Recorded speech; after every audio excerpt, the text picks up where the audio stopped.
સુરતમાં 200 કરોડના GST billing કૌભાંડનો પર્દાફાશ 34 પેઢીના 8 સંચાલકો સામે ક્રાઇમ બ્રાન્ચમાં ગુનો દાખલ કરવામાં આવ્યો। એબીસી કમ્પ્યુટર એજ્યુકેશન પર તપાસ બાદ ભાંડો ફૂટ્યો। બોગસ દસ્તાવેજ ઉભા કરી નકલી પેઢી બનાવી હતી। મનીષ અમારી સાથે જોડાઈ ગયા છે। મનીષ, 34 જેટલી નકલી પેઢી અને જીએસટી કૌભાંડ આચરવામાં આવ્યું છે। 200 કરોડનો આંક છે, શું વધુ અપડેટ?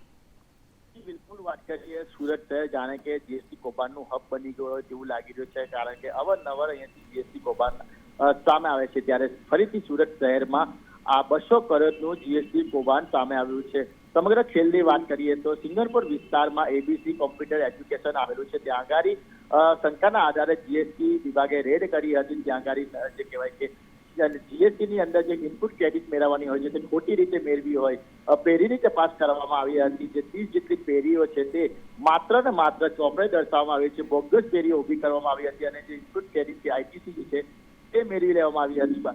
આ જે પેઢીઓ છે તેની તપાસ કરવામાં આવી છે, પરંતુ કાગળ પર જ મળી આવી હતી, જે હકીકતમાં કોઈ પેઢી હતી જ નહીં। તમામ મામલે જીએસટી વિભાગે સુરત પોલીસનો સંપર્ક કર્યો હતો। ત્યારબાદ આ જે ઇકો સેલને તપાસ આપવામાં આવી છે અને આ તમામની અત્યારે વિરુદ્ધમાં કાયદેસરની કાર્યવાહી કરી છે।